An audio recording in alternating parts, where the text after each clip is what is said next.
Orochimaru, through most of the series, whether it be derived from his part 1 scenes or these small glimpses of his maniacal ambition with Sasuke, he's been deemed as just the pure evil villain of the Naruto franchise. The only one who didn't seek peace and just was outright evil. Black Air Force energy level evil. But this just is not true. While Orochimaru is no saint, he's not just an evil character, and the complexes and nuances within his character are actually quite intricate. So today I want to detail the true story of a fallen angel, a story about a serpent who feared death. In Orochimaru's introduction in the Forest of Death, we see him take on Naruto's face in a rather creepy manner, like how he would later show a disfigured face of a young girl when battling his master Hiruzen. However, Orochimaru's true form has been lost, completely torn apart as merely a terrifying and vile serpentine creature, one who seeks merely the manipulation of power and lust for vengeance. But this wasn't always the case, and the birth of such vengeance began long before our series started, with the trials of such being formed in what little we know about Orochimaru's childhood. All that's truly known is that Orochimaru as a young boy was talented and was of a talent like no other, even against the backdrop of the other Sannin and soon-to-be legends. His genius and talent for ninjutsu was truly unmatched, although what shaped Orochimaru's childhood more than any talent would be the loss of his parents. The loss of, from what we know, the only family figures he's ever had, who were tragically killed at the hands of Konoha after witnessing countless deaths and atrocities through the Second Great Ninja War, including the death of Naoki and Dan. Orochimaru would become colder, more sinister, even offering to kill the Rain Orphans on the spot until what finally placed the final nail in the coffin. You see, Orochimaru lost all of his family, tarnished his own sanity, and only had one remaining tie that he possibly cared about: his master, who, with the decisions of the rest of the Leaf, rejected him as the 4th Hokage. All of that suffering in the name of Konoha's prosperity was seen as worthless to the Leaf, to what they didn't even know about. Does that sound familiar? Sasuke Uchiha loses all the family he's ever known at the hands of the most precious person in the world to him, Itachi, who tarnished his sanity in the name of a future the villagers knew no alternative to. Itachi murders their entire family in cold blood, becoming a monster out of love for his only tie to the Leaf, Sasuke, his brother, on all orders of the Konoha elders, which were kept a permanent secret to everyone else in the village. Itachi was merely a cold monster, not a hero.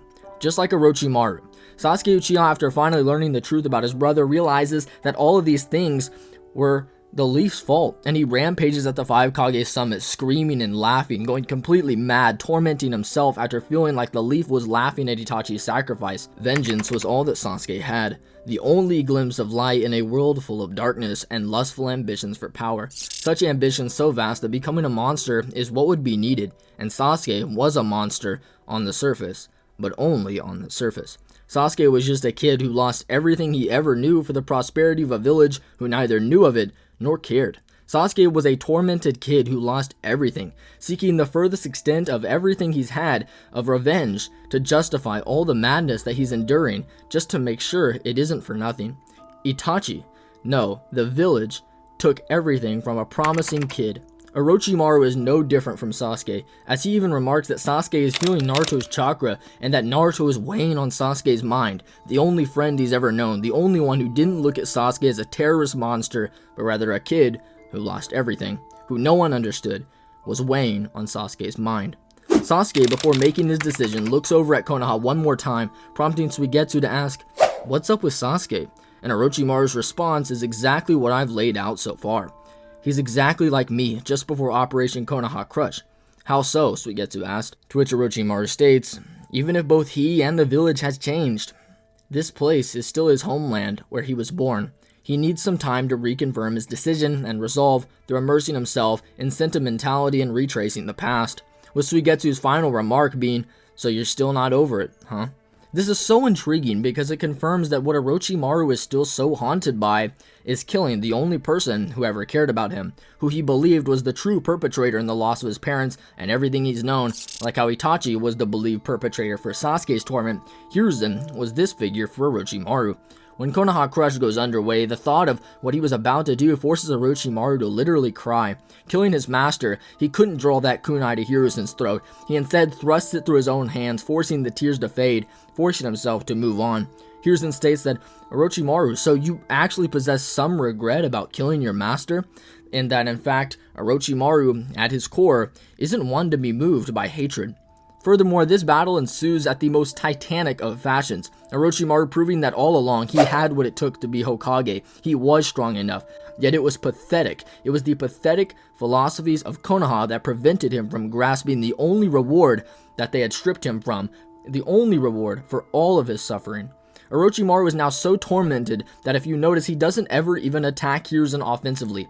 Not a single time in their hour-long battle. Instead, he forces Hiruzen to be burdened with deep remorse over the thought of ending his teachers, as he currently is right now. Even in the flashback for when Orochimaru was chased out of the village, he never attacks Hiruzen, and simply runs away. He doesn't want to battle it out.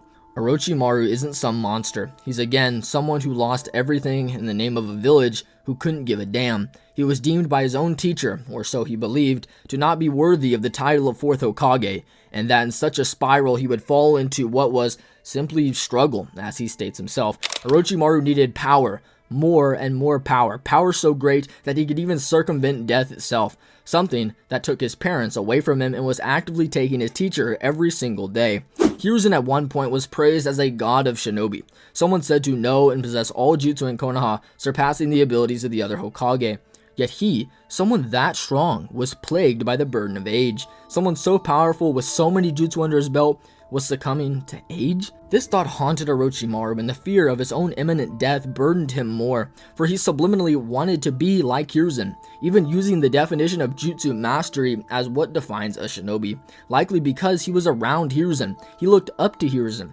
Perhaps Orochimaru, in some sick and twisted way, thought killing Hiruzen by his own hand would mean that old age could no longer plague his master.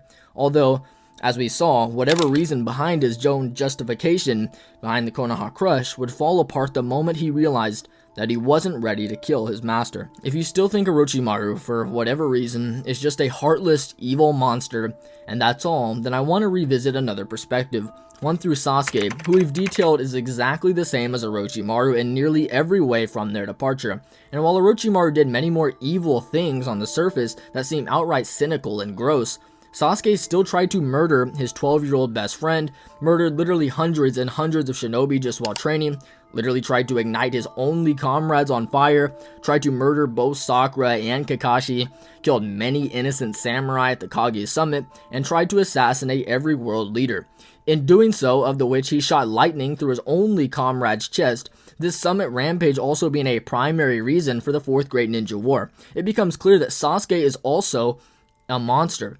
An evil monster, unless you begin to analyze the complexities underneath his complexities, underneath the complexities that Naruto always saw through, seeing that his best friend was lost but not gone, hurt but not damaged beyond repair. Sasuke could still be saved, just like Orochimaru when Jiraiya saw through him all those years ago. For Orochimaru is simply the Sasuke we didn't get to see. He represents who and what Sasuke would have become. For although many fans prefer the comparison of Sasuke and Kakashi, this is merely a representation of what Sasuke should have become, not what he actually will become.